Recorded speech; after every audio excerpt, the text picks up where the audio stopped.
Good evening, I'm Claudia Czerwinska and you're watching World News Tonight, live from Warsaw. We're only 2 days away from the meeting of President Zelenskyy and Trump in Florida, where the two leaders will discuss a revised 20-point peace plan with focus on territorial concessions and security guarantees. Zelenskyy told the Axios News website he's ready to hold a referendum on the peace plan if Russia agrees to a ceasefire. More on that in just a moment, but first, tonight's headlines. U.S. President confirms a strike on the Islamic State terrorist group in Nigeria. A curious case of the theft of priceless Russian literary works. And a voyage to space as Sonia Agatabishchan visits the European Astronaut Training Center. For many across the world, Christmas is a time of joy and jubilation spent with family. But for Ukrainians, for the fourth time in a row, this is not a peaceful season of celebration as the civilian population continues to suffer from constant shelling, power outages, and the cold. Meanwhile, President Zelenskyy is set to meet President Trump to discuss the 20-point peace plan, but many back home remain skeptical of the meeting's positive outcome. Defense correspondent Zuzanna Jurek has more on the latest from Ukraine. For the fourth year in a row, Ukrainians spent Christmas under shelling. It feels surreal because, when you look at this side, you see a beautiful Christmas tree. You look in front of you and you see people who are talking about their relatives being tortured in Russian captivity. And this dissonance is ever more pronounced as Russian strikes leave additional people injured. Namely, following strikes on Uman in central Ukraine, 6, including children, were left wounded. The day before, on December 25th, the Kremlin launched 600 attacks on 3 areas of the Zaporizhia region. And when Ukrainians are not being targeted, they are forced to face freezing temperatures in total darkness as the country continues to face record-long blackouts. In the Black Sea port city of Odessa, state emergency services had to yet again rush to put out fires from Russian strikes on port and energy infrastructure. But in spite of the ongoing assaults, the Ukrainian government remains resilient in striving for peace. On Friday, Ukrainian President Volodymyr Zelenskyy confirmed he will meet with his U.S. counterpart Donald Trump on Sunday, December 28th, in Mar-a-Lago, Florida, to continue discussions on the 20-point peace plan. We will discuss security guarantees. Next is the economic agreement, which is still in its early stages. Will the territorial issue be discussed? All issues on which we have questions and which we disagree over will definitely be raised by our side. And we'll be back to you The planned presidential meeting follows a weekend of talks in Florida between U.S. Representatives Steve Witkoff and Jared Kushner and negotiators from both Russia and Ukraine, the latest in a long series of meetings over the last 2 months. Rustem Umerov reported on his latest contacts with the American side. We are not losing a single day. We have agreed on a meeting at the highest level with President Trump in the near future. A lot can be decided before the new year. Glory to Ukraine. Ukrainians themselves, however, don't share this optimism. Unfortunately, there is little hope for change. My husband and my brother are both serving in the army, and we hope things will turn out in our favor. We are not willing to give up any territory. I don't expect any dramatic changes. The strikes will continue, but I sincerely hope their intensity will decrease and that over time, things will gradually subside. I think nothing will change. It will simply be a visit. I believe Russia has no intention of changing anything, and as for what they expect from us, we cannot accept it. Ukrainian politicians too remain skeptical that a solution to the contested points of the peace settlement will be reached, not least because Moscow is one of the sides involved. What we have heard from Russia officially and unofficially, they said that their position really didn't change from 2022 and from last time that the previous version of the plan was developed. And as Russia refused to agree to a Christmas ceasefire, this is how many Ukrainian servicemen had to celebrate in their uniforms. For TVP World, Zuzanna Jurek.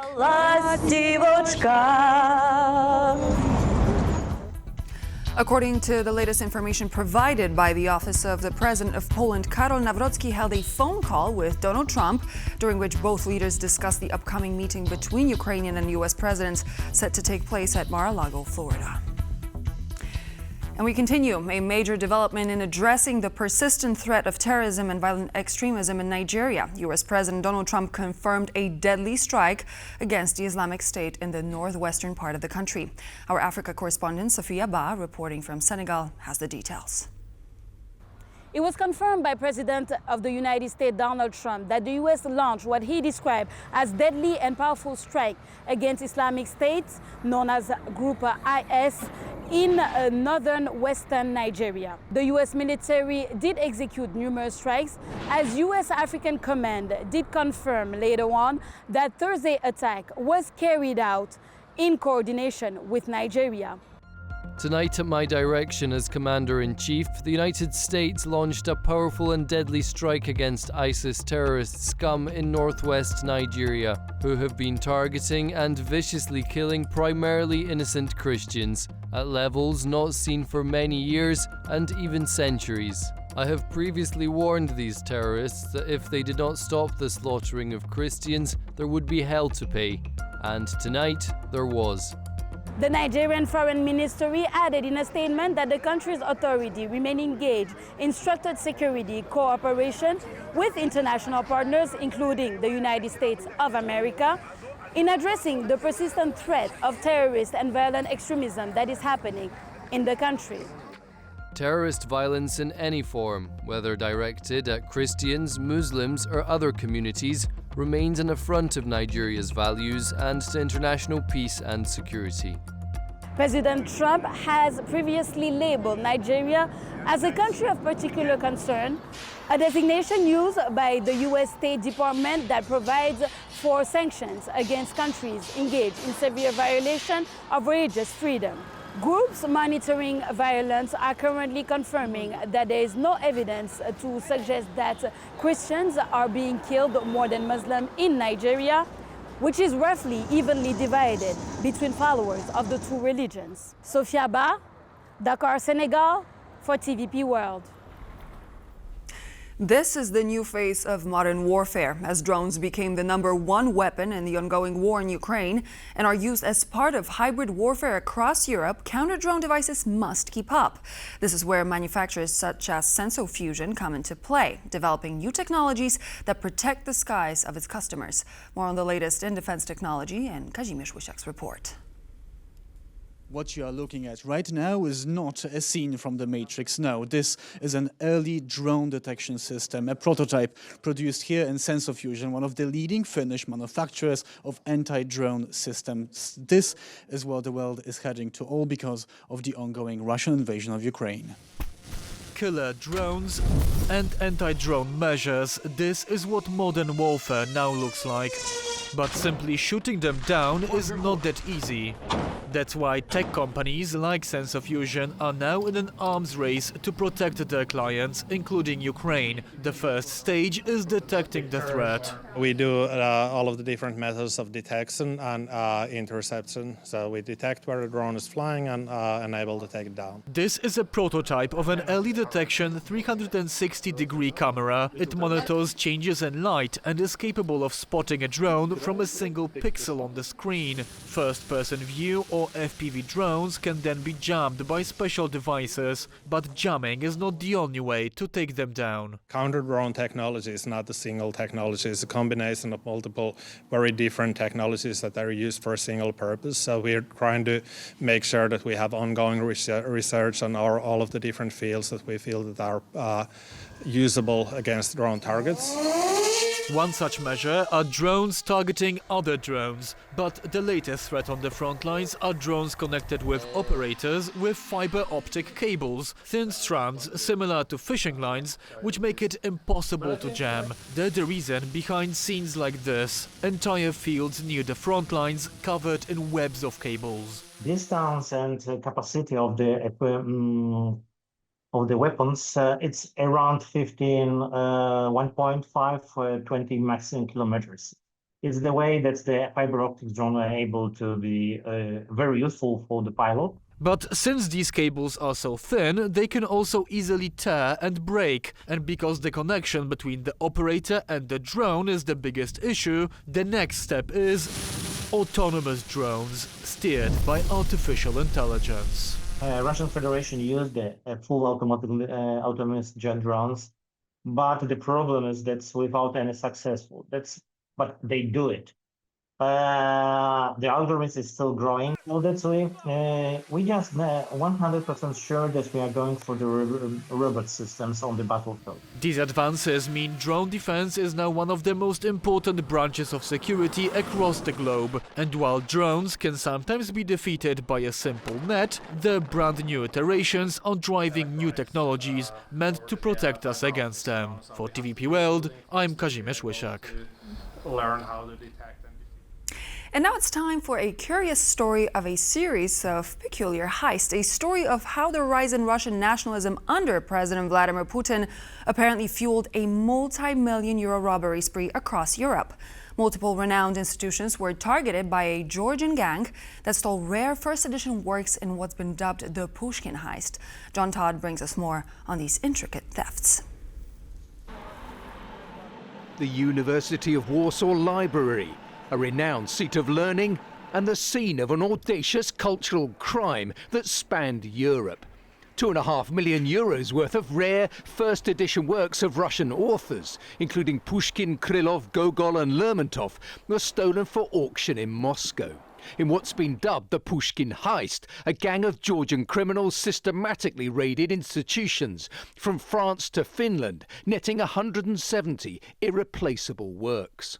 Polish prosecutors say Warsaw suffered the loss of 78 precious books, worth around 900,000 euros.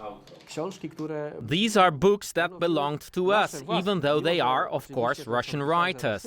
However, these books, these copies that were stolen, were simply ours. They were Polish. And this is a very significant loss to our national cultural heritage. One librarian told him, "It's the largest loss suffered by the University of Warsaw Library since World War II. Estonia suffered a series of targeted thefts, with the gang snatching an estimated 228,000 euros worth of books. Using fake identities, a team of two posed as researchers in Tallinn and Tartu, asking to see specific titles. He knew how to act, and he somehow, over several days, managed to change the books. Either they replaced the original, or in some cases the covers of the books and inside the books, they were not the same anymore. It's emerged that the gang ran a complex forgery operation, replacing stolen books with copies, in some cases concealing their loot in secret coat pockets. So why Pushkin? The Kremlin has waged a cultural war alongside its military conflict, using the 19th century poet's image in Ukraine's occupied regions as a symbol of Russian greatness. Foreign Minister Sergei Lavrov has recited Pushkin's "To the Slanderers of Russia" to rail against Western critics. The Polish prosecutor Bartosz Jandy has found books stolen from Warsaw being sold on a Moscow-based auction house with Kremlin connections. The price here, 5.5 million rubles, or nearly 57,000 euros. The thefts in Europe began after the full-scale invasion of Ukraine. This, of course, provided a basis for assuming that the Georgian group operating in Europe was inspired and even directed by the Russian Federation. Over time, during the investigation, this version became highly credible in light of certain evidence we collected during the proceedings. A joint operation by Eurojust, the EU's agency for criminal justice cooperation, tracked down the Georgian gang behind the heist. One man's been jailed in Estonia, while a suspect behind the Warsaw theft is being held in Lithuania. 4 suspects were arrested in Georgia. Experts have suggested wealthy Russians barred by sanctions from spending in the West turned to these works as President Putin ratcheted up Russian patriotism in the wake of his full-scale invasion of Ukraine. John Todd for TVP World. More than 50 years since humans last walked on the moon, a new era of lunar exploration is underway. Our correspondent Sonia Gatabishchan visited the European Astronaut Training Center to bring us the latest on the astronauts' preparations for conquering space. Take a look. The last time humans have been to the moon was in 1972 with the Apollo 17 mission. But NASA is planning to fly humans back to the moon again through the Artemis program, and Europeans are participating in it. At this year's Ministerial Council of the European Space Agency, the Director General of ESA announced that astronauts from Germany, France and Italy would participate in the Artemis missions to the moon. So what would the return of humans to the moon look like, and are Europeans ready for the ride? We looked for answers here at the European Astronaut Training Center in Cologne. Apollo time was a short duration mission. You go there, you plant a flag, you take some rocks, you take some pictures, and you go back. While with the new Artemis program from NASA and also other spacefaring nations, the idea is that we want to go back not only for some pictures and putting again a flag, but really to stay, to learn, to live there, and eventually from there fly to Mars. European astronauts train for the approaching missions at Luna, an analog facility simulating conditions on the moon.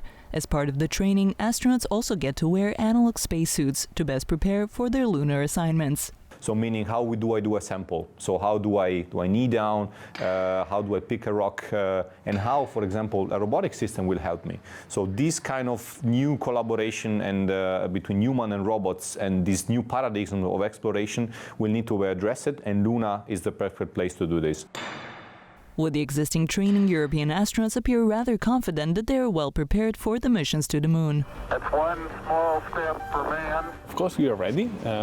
European Space Agency has quite an important participation in the Artemis program with 2 modules of the future lunar space station Gateway.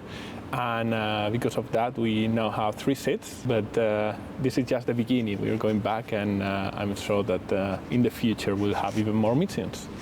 And in anticipation of their missions to the moon, Europeans are making the most of their time on board the International Space Station, a floating laboratory 400 kilometers above the Earth, serving as a platform to conduct scientific experiments in microgravity. The International Space Station has been our destination in space since the year 2000, and it actually allowed humanity to become, let's say, a space species during this millennium. So there's always been humans in space since the year 2000, which is an impressive achievement. Although the ISS is significantly closer to the Earth compared to the Moon, the pursuit of that journey alone requires rigorous training, of which neutral buoyancy is an indispensable part. Through simulating weightlessness in a huge tank of water, astronauts can prepare for spacewalk, a skill that is vital on board the ISS, particularly in the maintenance of the space station. It's like for how we maintain a car. But for that you have to go outside. Going outside, the environment is super dangerous, super unfriendly. Only astronauts with the highest marks are eligible to do spacewalk, as the consequences of any mistakes could be detrimental. We don't want them to be lost in space. We don't want them to lose any equipment or any tool because they cannot operate anymore what they have to do, and this tool could be a projectile that could be dangerous for the space station coming back. But even with the best training, the ISS is increasingly difficult to maintain due to aging. Thus, it is expected to retire and deorbit around 2030, with discussions regarding its successor ongoing. While it is still around, though, Poland made sure to leave its footprint there. In 2025, Polish astronaut Sławomir Reznikov became the second Pole in space and the first one on board the ISS. During his Polish mission Ignis to the International Space Station, he successfully conducted 13 scientific experiments by Polish companies and institutions. So it is only natural to wonder, will he go to the moon next? We asked him, and this is what he said. I would be honored if I am ever selected and if Poland, my country, supports such missions. I have no idea what the future might bring, but I will definitely be open to different paths. NASA's first approaching lunar mission, Artemis II, is planned for 2026, when 4 astronauts, 3 US and 1 Canadian, will venture around the moon, paving the way for future missions and the participation of European astronauts in them. From Cologne, for TVP World, I'm Sonia Gatabishchan. As President Zelenskyy is reportedly soon meeting with President Trump, fighting continues in eastern Ukraine with reports of Ukrainian forces taking back Kupiansk only last night. Kyiv is also weighing a revised U.S.-Ukrainian peace framework aimed at ending Russia's full-scale war, with the latest news including a possible referendum if Russia agrees to ceasefire. To discuss the military situation on the ground and the political red lines Kyiv will not cross, I'm joined by Oleksii Reznikov, former Minister of Defense of Ukraine. Mr. Reznikov, thank you so much for joining me on the program. Good evening. So, we've heard the recent news of a possible referendum. President Zelenskyy revealed he's willing to bring that plan up for a referendum if Russia agrees to a ceasefire of at least 60 days. Will Ukraine give up land if such referendum takes place? We will see what question would be included in this list for referendum, because you know that according to Ukrainian constitution, we cannot refuse to our territories. So it's also the serious task for diplomats how to write this question and publish it for people. Mm-hmm. Let's also take a look at the front line, because there's been some developments. Ukrainian forces have reportedly taken back Kupiansk, something I mentioned before. Is this a significant win, and will it somewhat pave the way for Ukraine's defensive posture in the Donbass? Are we going to see situation change? I would say that after this 4 years of this full-scale invasion, in February would be 4 years, Russia many times reported that they captured Ukrainian territory, huge Ukrainian territories. But if you will see on the map, you will see that they moved only probably 40 kilometers from the Donetsk line when they started this hybrid war.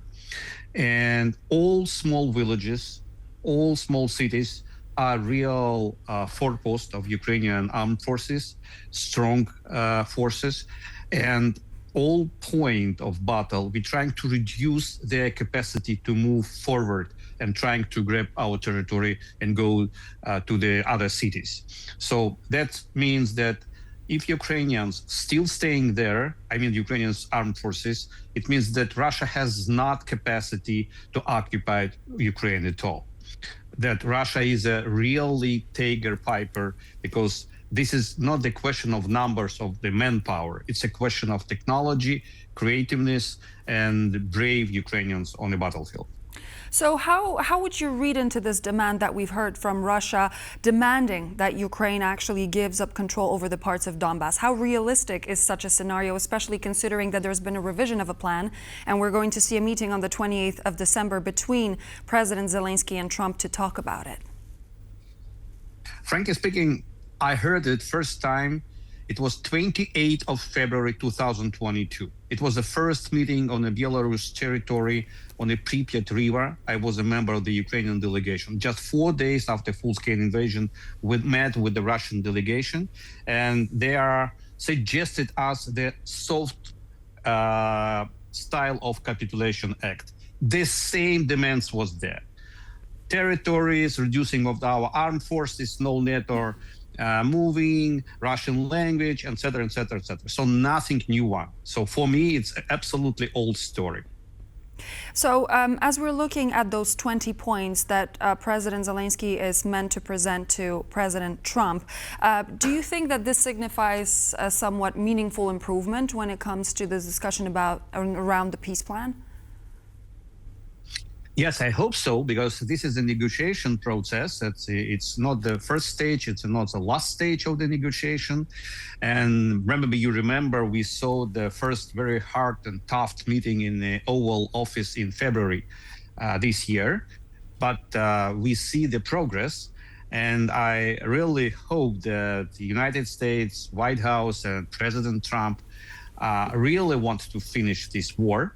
And they have real leverage how to push Russians to sit at the table and sign their real, fair, amicable agreement. And I hope this plan with the 20 points, it's a real platform for the good result. a big part of the conversation around those first 28 points, now 20 points, is the security guarantees for Ukraine, a big topic of discussion. And the plan apparently includes Article 5-like security guarantees.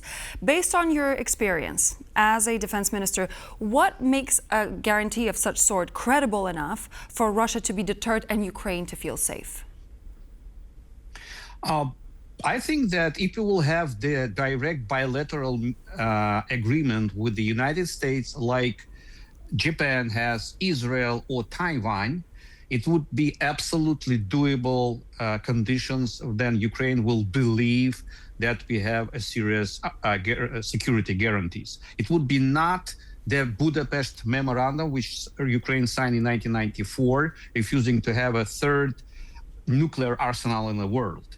So we don't need the hypothetical memorandum. We need real agreement with the real partners, which really will help us in the case a new attack against the Ukraine.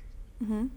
And as we're looking at the 20 points, if Russia was to violate the ceasefire under the deal that was signed, do you believe that the West would actually make moves and respond militarily to yet another threat posed by Russia? I think that it's an interest of the West to continue to invest in Ukraine, because this is a question of the security of the Europe as minimum.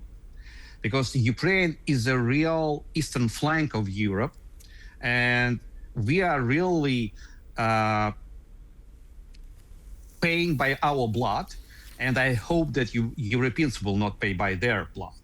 So for the European countries, it's in the best scenario, they will help us with the weaponry, with a serious sanction regime against Russia, with the funds, because the war, it's a mess.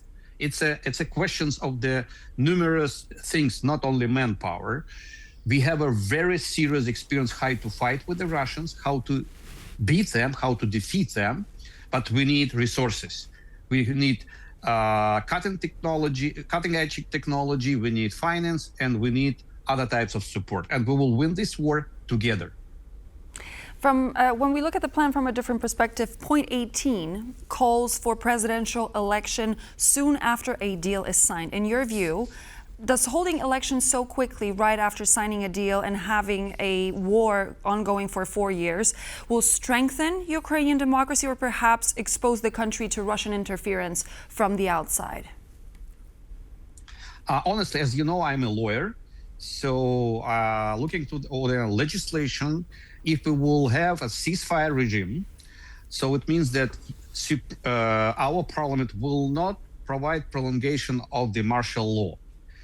According to our constitution, if martial law will stop, it means that during the 90 or 60 days, it will depend on the Central Election Committee decision, we have to provide elections running for president position, for members of parliament and local authorities, all city councils, villages, mayors, etc., etc. It would be normal democratic procedures for the Ukraine as we did it last 10 years as minimum, from 2004, 20 years, when we have Orange Revolution, a very famous event in our country. So absolutely sure that we will have normal elections in Ukraine. We will have president, members of parliament and city councils members, as always. It's the European countries. It appears to be the case that our time on the program is coming to an end, but just before we go, I wanted to ask you this final question. If you were to think of one thing, of one red line that Ukraine is not going to be willing to agree to during these conversations, perhaps and possibly leading to a final peace deal, what would it be? I think that we will not bargaining by our territories. We will not bargain by our kids outside. We will not bargain by the freedom of our prisoners of war. It's very important for us. The values of our lives, it's most values for us. So the meeting taking place in 2 days, we're going to see President Zelenskyy and President Trump talks take place in Florida, and we will be covering more. Thank you so much. Oleksii Reznikov, former Minister of Defense of Ukraine, was my guest on World News Tonight. Thank you so much. Merry Christmas and Happy New Year. Merry Christmas and a Happy New Year to you too. Thank you. And so this would be all for now. Thank you so much for joining me on the program. And as we said before, Merry Christmas and Happy Holidays to you all and a very happy 2026. And I'm going to see you very soon.